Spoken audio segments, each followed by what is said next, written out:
जय माता की प्रिय भक्तों, माता रानी आपके जीवन में सदैव खुशियों का वास रखे।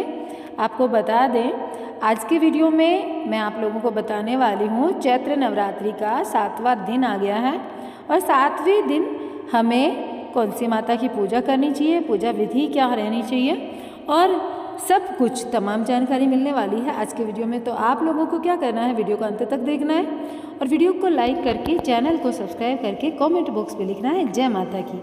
माता रानी आपके सारे कष्ट दूर करें। नवरात्रि के 7वें दिन माँ कालरात्रि की पूजा की जाती है। माता कालरात्रि को माँ पार्वती की रूप माना जाता है। धार्मिक पुराणों के मुताबिक माता ने राक्षस रक्त बीज को खत्म करने के लिए माँ कालरात्रि का रूप धारण किया था। तो चलिए बात करते हैं विस्तृत रूप में, लेकिन उससे पहले मैं आपको बता दूं, माँ कालरात्रि को महायोगीश्वरी, महायोगिनी और शुभंकरी कहा जाता है। माँ कालरात्रि का शरीर काला है, माँ के लंबे बाल और बिखरे हुए बाल हैं। माता के गले में माला है जो कि बिजली की तरह चमकती रहती है। माता कालरात्रि के 4 हाथ हैं। माँ के एक हाथ में खड्ग, एक में लौह शस्त्र, एक हाथ में वर मुद्रा और एक में अभय मुद्रा होती है। माँ कालरात्रि की पूजा अर्चना से अकाल मृत्यु और किसी भी प्रकार का कोई भय नहीं रहता। इसलिए तंत्र मंत्र के साधक माँ कालरात्रि की विशेष रूप से पूजा करते हैं।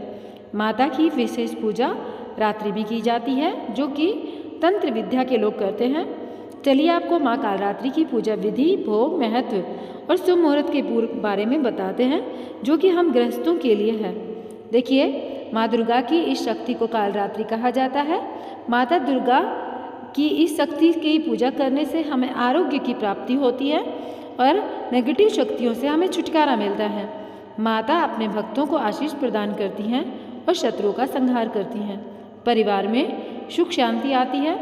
चलिए आपको बता देते हैं माता की पूजा किस तरीके से करनी चाहिए। माँ की पूजा करने के लिए सुबह जल्दी जगें, स्नान करके साफ स्वच्छ वस्त्र धारण करें।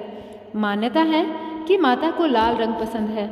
बहुत सारे लोग सोचते हैं कि माँ काली को काला रंग पसंद है, लेकिन नहीं, माँ काली को लाल रंग पसंद है। इसलिए माँ को लाल रंग का वस्त्र अर्पित करना चाहिए। स्वयं भी लाल रंग के वस्त्र धारण करने चाहिए। माँ को स्नान कराने के बाद में फूल चढ़ाना चाहिए। माँ को मिठाई, पंचमेवा और 5 प्रकार के फल अर्पित करें।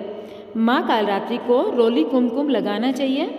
अगर आप बात की जाए माँ के विशेष भोग की, माँ को कौन सा भोग पसंद है, तो माँ कालरात्रि को गुड़ और गुड़ से बनी चीज़ें पसंद हैं।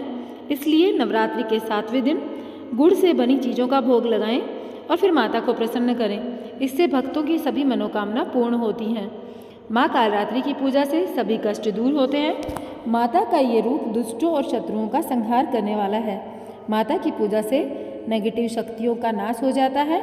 माता की पूजा सुबह में भी होती है, लेकिन रात्रि के समय भी पूजा का विशेष महत्व होता है। माना जाता है माँ कालरात्रि की पूजा से साधक का मन सहस्त्रचार चक्र में स्थित होता है। अब बात करेंगे माँ कालरात्रि की उत्पत्ति की कथा की। तो पूर्ण श्रद्धा भाव के साथ में पूर्ण रूप से सुनिएगा।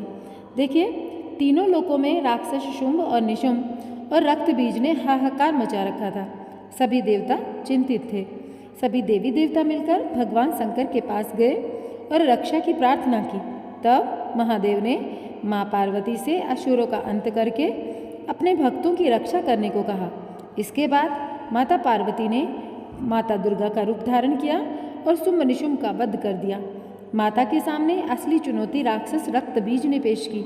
जैसे ही माँ दुर्गा रक्त बीज को मारती, उसका खून धरती पर गिरता, उससे लाखों रक्त बीज पैदा हो जाते। इससे माता क्रोधित हो गई और उनका वर्ण श्यामल हो गया। इसी स्वरूप से माँ कालरात्रि का प्रकाट्य हुआ। माँ कालरात्रि ने रक्त बीज का वध किया और उसके शरीर से निकलने वाले रक्त को धरती पर गिरने से पहले ही पी लिया। इस तरह माता ने सभी राक्षसों का वध कर दिया और धरती की रक्षा की। आपने देखा होगा, माता की जीभ हमेशा जब भी हम कोई तस्वीर देखते हैं तो बाहर रहती है, तो वह इसी कारण से रहती है। रक्त बीज का जो रक्त माँ ने पिया था, उसी कारण से। दारुक नामक राक्षस ने ब्रह्मा जी को प्रसन्न करने के लिए कड़ी तपस्या की थी। उससे प्रसन्न होकर ब्रह्मा जी ने उसे वरदान दिया कि उसकी मृत्यु केवल महिला के हाथों होगी, अन्य कोई भी उसे मार नहीं पाएगा।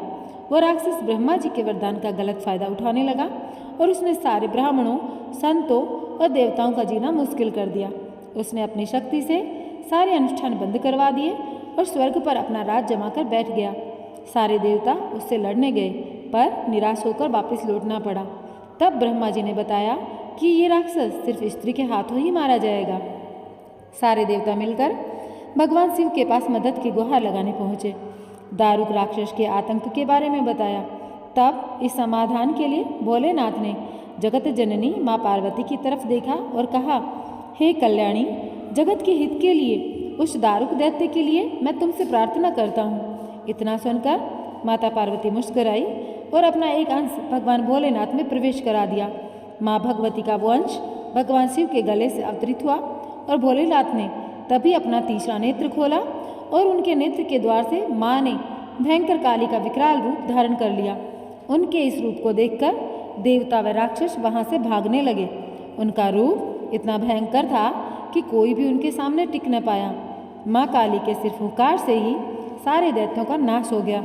सारे असुर जलकर भस्म हो गए, लेकिन तब भी उनका गुस्सा शांत न हुआ।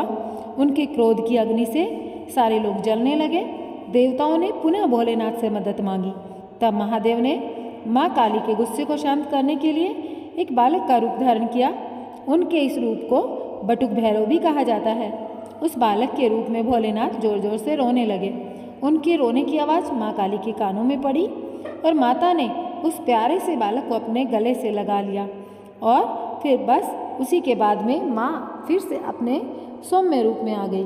तो माँ काली की यह कथाएं आपको कैसी लगी कमेंट बॉक्स में ज़रूर बताना। और माता रानी आपके जीवन में आने वाले हर एक कष्ट को आपसे दूर रखे, यही कामना मैं यहाँ पर करती हूँ।